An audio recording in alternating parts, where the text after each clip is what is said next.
नमस्कार दोस्तों, OCN network में आपका स्वागत है। और मेरे साथ काफ़ी समय बाद जुड़ रहे हैं, उनको खोजा है, रमनीक सिंह मान, जो मेरे मित्र भी हैं और बहुत स्नेह भी रखते हैं। रमनीक सिंह जी, बहुत स्वागत है आपका। नमस्कार। सत श्री अकाल, नमस्ते, जय हिंद, बहुत बहुत धन्यवाद। Thank you very much. और साहब, वाकई बहुत लंबा अरसा गुजर गया आपके साथ बैठ के गपशप किए।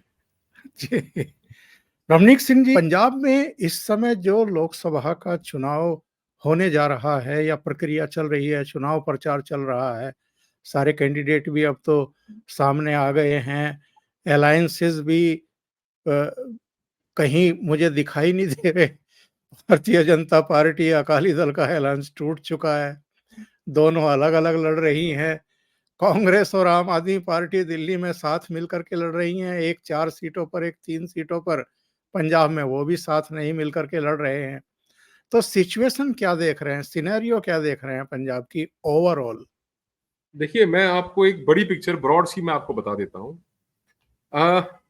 जो गरीब तबका है पंजाब के अंदर, जो लैंडलेस फार्मर है, जो फार्म लेबर है, या जो गरीब तबका है, जो पिछली पिछली जातियां हैं, जो जो शेड्यूल कास्ट हैं, उनका साइलेंट वोट जो है, साइलेंट वोट, और कोई हल्ला गुल्ला नहीं है, कोई आवाज नहीं है, एकदम अंडर करंट जो है, वो इस बार आपको इलेक्शन के रिजल्ट्स में नजर आएगी। और जो अपर कास्ट कह लीजिए, जट सिख वोट है, रौला हल्ला बहुत है, पर डिवाइडेड है इस बार कांग्रेस और आम आदमी पार्टी के बीच में। और कई ऐसी सीटें हैं जहां मैं कह रहा हूं कि इसको अगर आप, क्योंकि हमारे पास समय नहीं है तो सीट वाइज नहीं चलेंगे हम, पर जी, कई ऐसी सीटें हैं जिसके अंदर पलड़ा जो है वो आम आदमी पार्टी का भारी है, कुछ सीटें जिसमें कांग्रेस पार्टी का पलड़ा भारी है, एक आध दो सीटें आप कह लीजिए जिनके अंदर श्रोमणी अकाली दल का पलड़ा भारी है। पर आज भी ऐसी 3-4 सीटें हैं जहां पे भारतीय जनता पार्टी का पलड़ा पंजाब में भारी नजर आ रहा है, डिस्पाइट जो भी आप रिपोर्टें सोशल मीडिया पे देख रहे हैं, वीडियो देख रहे हैं, तमाम उन चीजों के अलावा, बावजूद उनके मैं कहता हूं कि अगर लुधियाना के अंदर जो पूर्वांचली वोट है या जो माइग्रेंट वोट है, अगर बीजेपी सिर्फ उसके ऊपर फोकस करे, क्योंकि पिंडा दे विच भी, मतलब जो देहाती इलाका है वहां पे भी माइग्रेंट वोटर हैं, कम हैं, पर जो बल्क वोट है लुधियाना के अंदर, वो कॉलोनीज के अंदर है या शहरी के अंदर है, अगर वो एक तरफ गिरता है तो बिट्टू बहुत अच्छी फाइट में है। तो ये एक सीट है। दूसरी पटियाला की सीट है। तीसरी सीट सुशील रिंकू की है, जहां पे चन्नी के साथ सीधा मुकाबला है इनका। और ये जो कुछ सीटें हैं जहां पे 3-4 सीटें हैं जहां पे आप ये मान के चलिए कि फाइट में। अच्छा, दूसरा एक बार बार चला आता था गुरदासपुर को लेके कि यहाँ पे लोकल कैंडिडेट नहीं आता यहाँ पे, क्योंकि वहां से सनी देओल कैंडिडेट थे, पिछली बार जीते थे, सिटिंग एमपी है, तो वहां से भी इस बार दिनेश बब्बू को टिकट दिया है, तो Babbu will give a fight. But अभी आप ये मान के चलिए कि सुखी रंधावा जो है कि वो फाइट में नहीं है। तो पंजाब के अंदर आप मतलब एक डिवाइडेड सा आपको नजर आएगा। और जो अंडर करंट है, जो साइलेंट वोटर है, स्पेशली उन लाभार्थियों का जिनको 6-6 हजार रुपए साल के मिले, एक परिवार में अगर 4 जीव हैं तो उनके परिवार में 6 चौका 24 हजार रुपया साल का आया, 2 हजार रुपये महीना गालबन बैठता है, राशन फ्री मिलता है, सेंटर की स्कीमें हैं, चाहे वो घर की बात हो, चाहे वो राशन की बात हो, चाहे वो किसान सम्मान निधि की बात हो, और चाहे वो अभी देखिए कंफ्यूजन क्रिएट करने की कोशिश की जा रही है पंजाब में कि जो आयुष्मान कार्ड बने हुए हैं वो मोहल्ला क्लिनिक के रास्ते से आपको फ्री ट्रीटमेंट केंद्र सरकार दे रही है, केंद्र सरकार पैसा दे रही है। और जिस दिन जो मेजोरिटी जो हमारे किसान भाई हैं वो समझ जाएंगे कि जो एमएसपी की परचेज है वो 1 से लेके 100 तक सारी की सारी परचेज जो है वो केंद्र सरकार के पैसे से की जाती है, और मंडियों के रास्ते से सिर्फ पंजाब की जो सरकार है, पंजाब मंडी बोर्ड है या आड़ती है, उनको कमीशन मिलता है। तो वो एक जागरूकता जो है जब तक सही तरीके से नहीं आएगी तब तक परिवर्तन है। देखिए इस बार जमीन पे पिछली जब 4 दिन 5 दिन पहले हमने डिस्कस किया था, उसके बाद जो विश्लेषण है उसमें फर्क है। दूसरा चंडीगढ़ की बात, चंडीगढ़ के अंदर कांग्रेस ने, अंग्रेजी में कहते हैं they have shot themselves in the foot, उन्होंने अपने पैर पे खुद गोली मार ली, या आप हम देसी में बोलेंगे तो कुल्हाड़ी मार ली, कि एक कांग्रेस पार्टी खुद पिछले 10 साल से इस बात का हल्ला और बवाल काट रही थी, इन्होंने चीखम चिल्ली मचा रखी थी कि हमारे को बाहर का कैंडिडेट नहीं चाहिए, हमारे को लोकल कैंडिडेट चाहिए। ये इनके टारगेट के ऊपर जो है वो किरण खेर थी कि किरण खेर जो है वो बाहर की हैं और हमारे को लोकल कैंडिडेट चाहिए। और लोकल कैंडिडेट से मुराद थी वो कैंपेन जो चल रहा था वो बंसल साहब के, पवन बंसल जी के फेवर में चल रहा था कि वो उनको लेके आएंगे। अब पवन बंसल की टिकट काट के वहां से मनीष तिवारी को दे दी, और मनीष तिवारी पहले बीजेपी में आना चाहते थे, बीजेपी में नहीं उनको रास्ता मिला और लोकल यहां से संजय टंडन को टिकट मिल गई। तो उनका जो पूरा 10 साल का कैंपेन था कि भारी कैंडिडेट नहीं चाहिए, भारी कैंडिडेट नहीं चाहिए, वो खुद भारी लाके बिठा दिया। तो अब हालत सूरत हाल ये है कि चाहे रोड शो हो, चाहे रैली हो, चाहे पब्लिक मीटिंग हो, तो वो जो मतलब जो संख्या बल है लोगों को दिखाने के लिए कांग्रेस का, उसमें लोकल जो कांग्रेसी नेता है वो उतना मेहनत नहीं कर रहे, बल्कि उनको बाहर से जो है वो अपने कार्यकर्ता जो वर्कर्स हैं उनको बुलाना पड़ रहा है। तो इस तरीके से यहाँ पे सिचुएशन फंसी हुई है। और अपर एज में आज भी जिस दिन टिकट मिली थी संजय टंडन जी को, उस दिन मैंने ट्वीट किया था, मेरे अच्छे मित्र हैं, मैं जानता हूं उनको बढ़िया से, कि उनका आज भी अपर हैंड है, उनका पहले दिन से अपर हैंड था। और ये इलेक्शन जैसे जैसे आगे बढ़ रहा है, ब्रॉडली अगर हम बता दें तो एक बार को महसूस हो रहा था कि बहुत नीचे चलेगी बीजेपी, चाहे वो हरियाणा की बात हो, पंजाब की या चंडीगढ़ की। पर अभी पिछले 3-4 दिनों में इलेक्शन के अंदर एक गर्माहट आई है, एक रिवर्सल आया है, और वो रिवर्सल जो है वो बिल्कुल देखने को मिल रहा है, वाजे नजर आ रहा है। और जितने पॉलिटिकल एक्सपर्ट्स हैं, कमेंटेटर्स हैं, जो बहुत नजदीकी से राजनीति को देखते हैं, उन सब की यही ऑब्जर्वेशन है कि इलेक्शन चाहे हरियाणा का हो, चाहे चंडीगढ़ का हो, चाहे पंजाब का हो, उसके अंदर अब गर्माहट आ गई है और अब बदल रहा है इलेक्शन, बदलाव। आपने चंडीगढ़ का जिक्र किया, मनीष तिवारी का जिक्र किया, पहले लुधियाना से, उसके बाद आनंदपुर साहब से, अब चंडीगढ़ से, बार-बार सीट क्यों चेंज करनी पड़ती है इनको? और 2 सीटों के बारे में थोड़ा और बताइए। होशियारपुर में जो सोम प्रकाश की पत्नी को टिकट दिया है, और अमृतसर से जो पूर्व राजदूत तरणजीत संधू पर जो दांव लगाया है बीजेपी ने, तो ये 2 सीटों के बारे में भी थोड़ी-सी जानकारी दीजिएगा। तो गुरदासपुर में क्या है कि अनीता प्रकाश को टिकट दी है गुरदासपुर से। गुरदासपुर में बेसिकली क्या है कि वहां पे जो दलित भाईचारा है वो डोमिनेंट है, और वो ऐसा इलाका है जहां पे बहुत लोग भारत से बाहर बसते हैं, कि एनआरआईज हैं, बहुत सारे लोग हैं। तो वहां पे ये 3 फैक्टर जो हैं आप मान के चलिए, एक तो एनआरआई का फैक्टर, दूसरा जो दलित भाईचारे का फैक्टर है वो, और तीसरा फैक्टर जो है वो आप ये मान के चलिए कि जो बीएसपी है, बीएसपी वहां से हर बार अपना ऑफिशियल कैंडिडेट डिक्लेयर करती है, और हर बार बीएसपी का ऑफिशियल कैंडिडेट है अब वो बिक जाता है। मतलब अगर उसको बिल्कुल स्पष्ट लफ्जों में कहें, और अगर आप उसको बहुत मतलब संजीदगी से और आप सोफिस्टिकेशन से कहेंगे, तो वो जाके किसी और पार्टी के कैंडिडेट को या किसी और पार्टी को अपना समर्थन दे देता है। तो इस केस में बीएसपी के कैंडिडेट ने होशियारपुर से आम आदमी पार्टी को ज्वाइन किया है, और राजकुमार चब्बेवाल हैं उनको समर्थन दिया अपना। और मैं नहीं समझता कि इस वक्त आज भी, मतलब देखिए फाइट तो है, पर अनीता प्रकाश उस फाइट में कहीं पे हैं, ये राजकुमार चब्बेवाल की तरफ झुकती। It's a very difficult seat to call actually. मैं आपको पहले भी मैं 2-3 बार इस सीट को लेकर डिस्कस कर चुका हूँ। ये सीट कॉल करनी बहुत बहुत डिफिकल्ट है, क्योंकि ये अगर जो जो हमारा आंकलन है, जो गरीब तबका है, दलित भाईचारा है, अगर वो मोदी जी के जितने भी पीछे प्रोग्राम्स चले हैं, या नागरिकों को केंद्र बिंदु रख के जो उनकी पॉलिसीज आई हैं, उनकी तरफ अगर वोट होता है, और अगर वोट नहीं बिकते लास्ट में, तो BJP is in the fight. अब दूसरा आ गया अमृतसर का।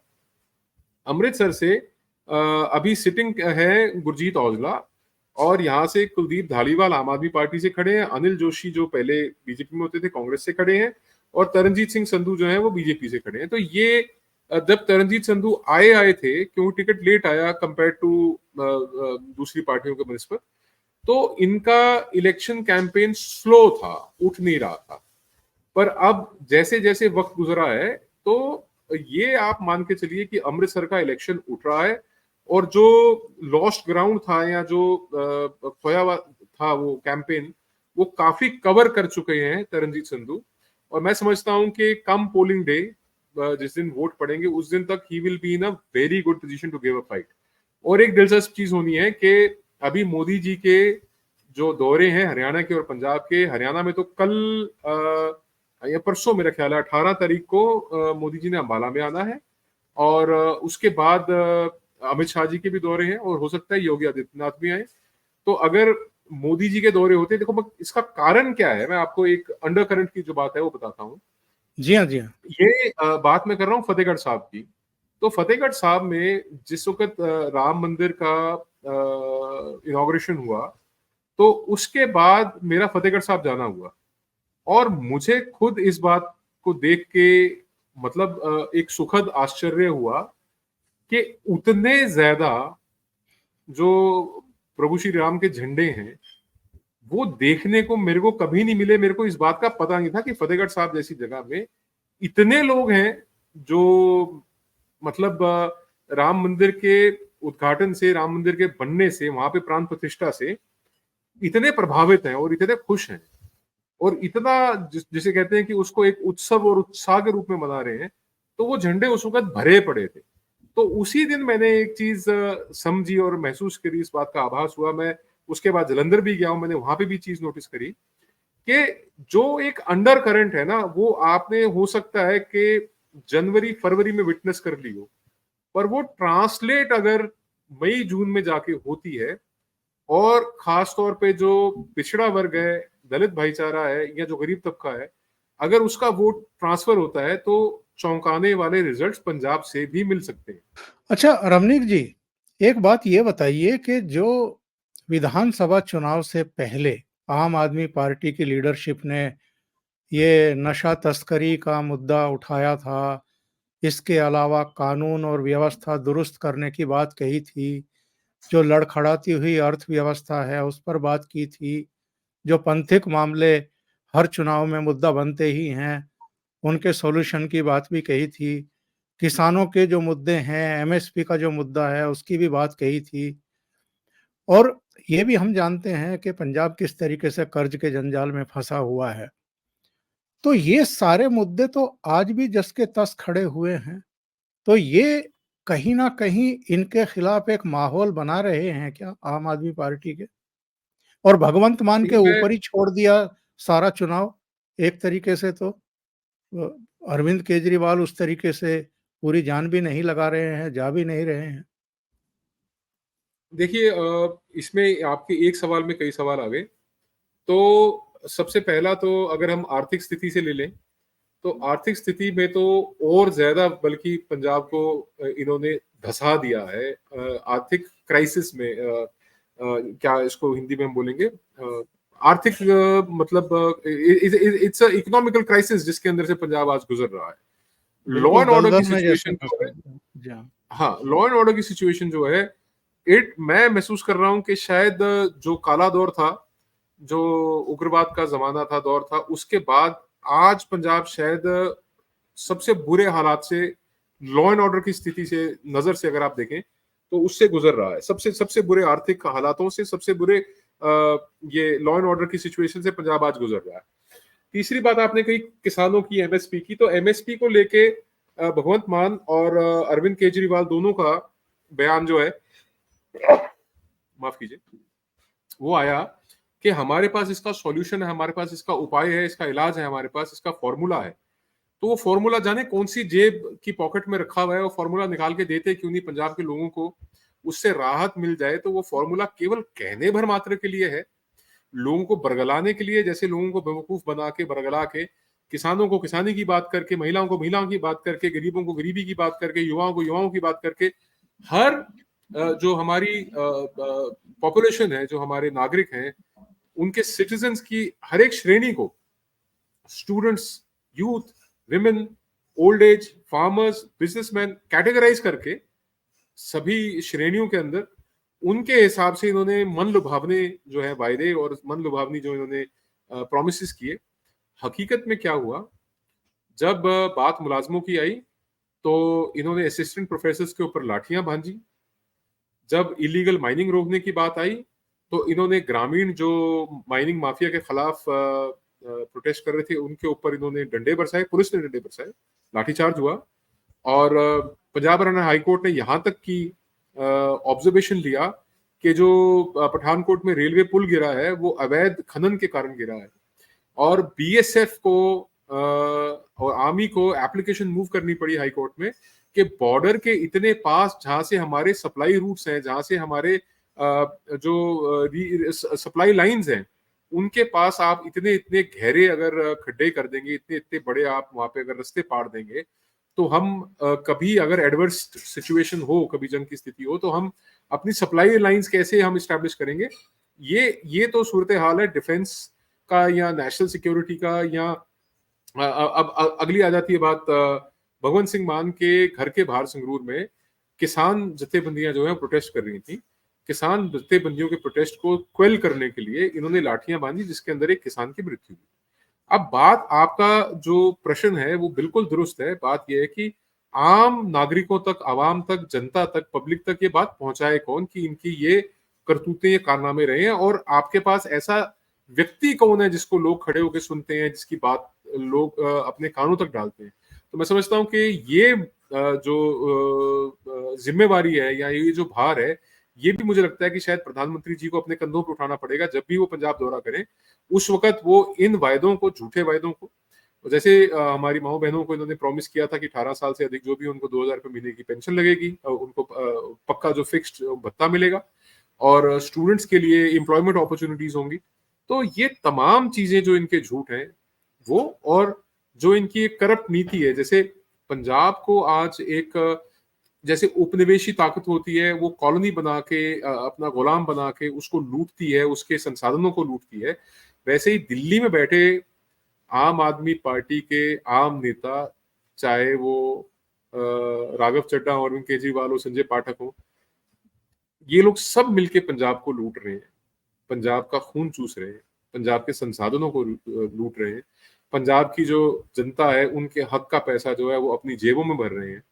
वो तमाम जो कृत्य हैं, जो कोई भी उपनिवेशिक ताकत जो है कोई भी किसी गुलाम देश के साथ करती है, वो कर रहे हैं। और पपेट जो है वो भगवंत सिंह मान को बना के पंजाब की जनता के सिर पे बिठा रखा है।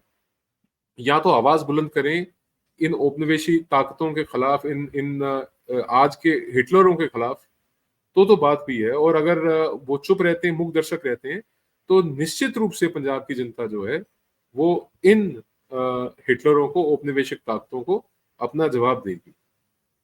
अच्छा, एक मैं ये देख रहा था बड़े ध्यान से, पिछली बार जो 8 एमपी जीत करके आए थे कांग्रेस के, चलो उनमें से जालंधर वाले की तो डेथ हो गई थी जब राहुल गांधी की यात्रा में वो शामिल थे, और परनीत कौर और रवनीत सिंह बिट्टू जो हैं वो भारतीय जनता पार्टी के हो गए हैं। मनीष तिवारी चंडीगढ़ चले गए। केवल अमृतसर और फतेहगढ़ साहब जो है, इन्होंने केवल 2 जो पुराने हैं वो मैदान में उतारे हैं। लेकिन मैं आम आदमी पार्टी का देख रहा था, 5 कैबिनेट मंत्रियों को इन्होंने टिकट दिया है, जो इस समय भगवंत मान सरकार में कैबिनेट मंत्री हैं। 3 एमएलए को उतार दिया, 3 दल बदलुओं को टिकट दिया, एक कॉमेडियन को दे दिया, करमजीत को। तो दोनों ही पार्टियों में मतलब कुछ संकट तो था प्रत्याशियों को लेकर के, और इसका फायदा क्या कुछ थोड़ा बहुत बीजेपी उठा सकती है, उठाने की स्थिति में है।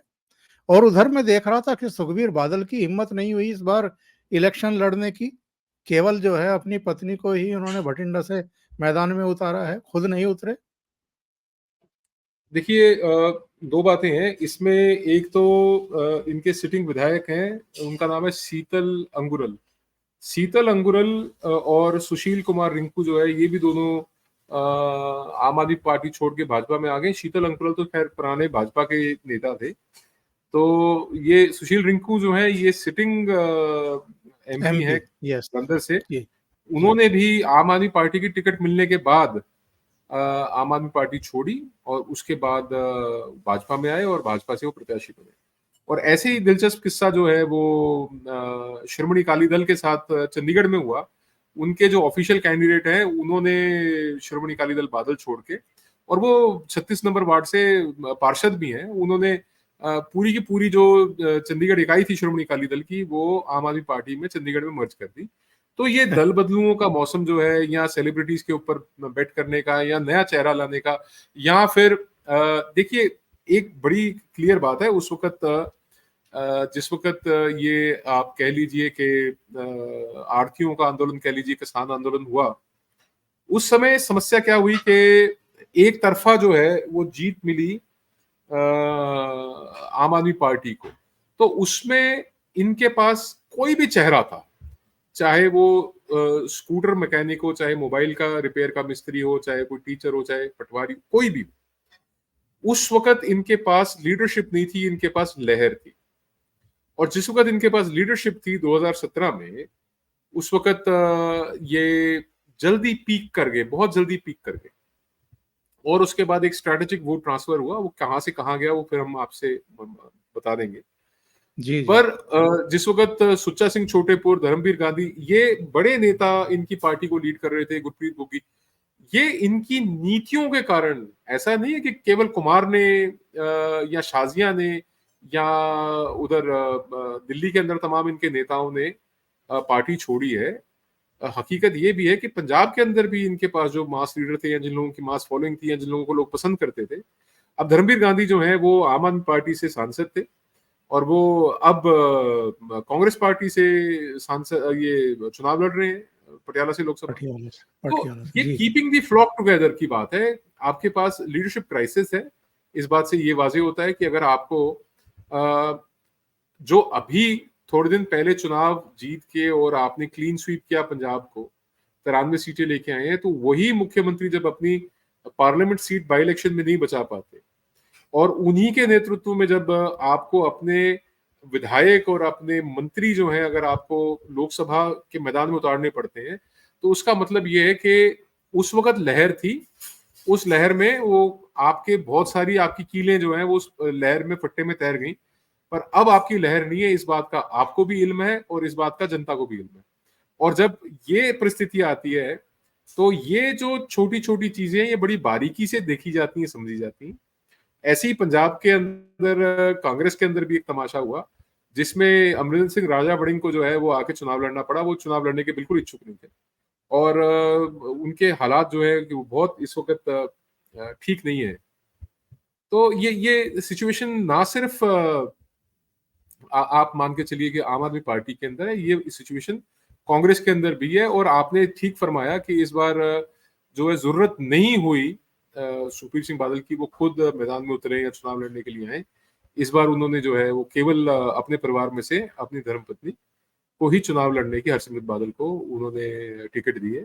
तो ये सिचुएशन तो ये पहले किसी वक्त में, मतलब आप पंजाब के अंदर ये मान के चलें कि भाजपा की होती थी। अब वो सिचुएशन आम आदमी पार्टी, कांग्रेस की, श्रोमणी अकाली दल की, सबकी वही स्थिति है। उसी स्थिति में सब उलझे हुए। और आपको लगता है कि प्राइम मिनिस्टर के आने के बाद चीजें थोड़ा और क्लियर होंगी पंजाब की? अभी तो हाँ, हर तरफ हाँ, कन्फ्यूजन है, फंसा हुआ सा है मामला। हाँ, फर्क पड़ेगा। विशेष तौर पे देखिए, 2-3 चीजें हैं बड़ी महत्वपूर्ण है कि पंजाब में बाज दफा क्या होता है कि बड़ी सेंसलेस वोटिंग होती है। पंजाब के अंदर ऐसा कि नेशनल सिक्योरिटी मुद्दा बने ना बने, वहां पे इकोनॉमिक ग्रोथ जो है वो मुद्दा बने ना बने, और तमाम चीजें मुद्दा बने ना बने, तो यहाँ पे एक परसेप्शन जो है, जैसे मैं आपको कह रहा था कि ये आड़तियों का, किसानों तथाकथित किसान आंदोलन होने से पहले भारतीय जनता पार्टी पंजाब के अंदर एक बहुत अच्छी स्थिति में, बहुत अच्छी पोजीशन में थी, बहुत फाइटिंग पोजीशन में थी। और बाद उसके जो है आम आदमी पार्टी से बहुत उम्मीदें थी। जब आप किसी को उम्मीद से वोट देते हो ना, तो आप कोशिश करते हो कि आप उसको एक अवसर दो। तो अब 2 साल से अधिक का समय हो गया है, और अब पहला अवसर आया लोगों के पास जब वो अपना गुस्सा, अपना रोष जाहिर कर सकते हैं। और आपने ड्रग्स के बारे में पूछा था, वो बात कहीं रह गई। तो हम नेशनल सिक्योरिटी को लेके या जी। करप्शन को लेके चले गए।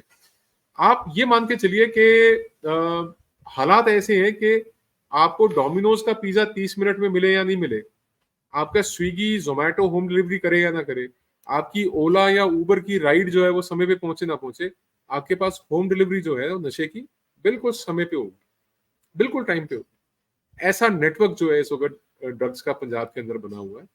तो स्थिति बड़ी गंभीर है। लॉ एंड ऑर्डर की स्थिति बहुत गंभीर है। और ये जो आम तौर पे लोग समाज में विचरते हैं, चलते हैं, घूमते हैं, और ये हो सकता है कि एक 9 to 5 नौकरी करने जैसा आदमी उसको ये चीजें महसूस ना हो, पर जिनके घरों के बच्चे नशे की लत में हैं, जिनके घर बर्बाद हुए हैं, जिनके बच्चे चाहे वो इलाज के अभाव में या लॉ एंड ऑर्डर न्याय ना मिलने के अभाव में, या वो व्यापारी वर्ग, वो लोग जिनको फिरौतियां देनी पड़ रही है प्रोटेक्शन के लिए, अपनी जान की सलामती के लिए, अपने व्यापार की सलामती के लिए, ये बातें उन लोगों के अंदर बहुत ज्यादा घर कर चुकी हैं कि बिल्कुल नाकामयाब और फेल रही है आम आदमी पार्टी की सरकार। पंजाब को जो उन्होंने किए वायदे थे उनके ऊपर अमल करने में, पंजाब को वापस पटड़ी पे लाने में, पंजाब की तरक्की, उन्नति, प्रगति को, पंजाब के नौजवानों को संभालने में, उनको नशे से दूर लेके जाने में, उनको नौकरियां दिलाने में, उनकी एजुकेशन पे ध्यान देने में, बुजुर्गों के हेल्थ केयर की बात हो, या फिर जो एक यहाँ पे देखिए मुद्दा बहुत बड़ा नहीं है, होना चाहिए था, जो धर्मांतरण का मुद्दा है वो इतना बड़ा मुद्दा नहीं है, होना चाहिए था, पर कई ऐसे मुद्दे हैं जो पंथिक सोच के लोग हैं उनके लिए धर्मांतरण एक विषय है, एक मुद्दा है।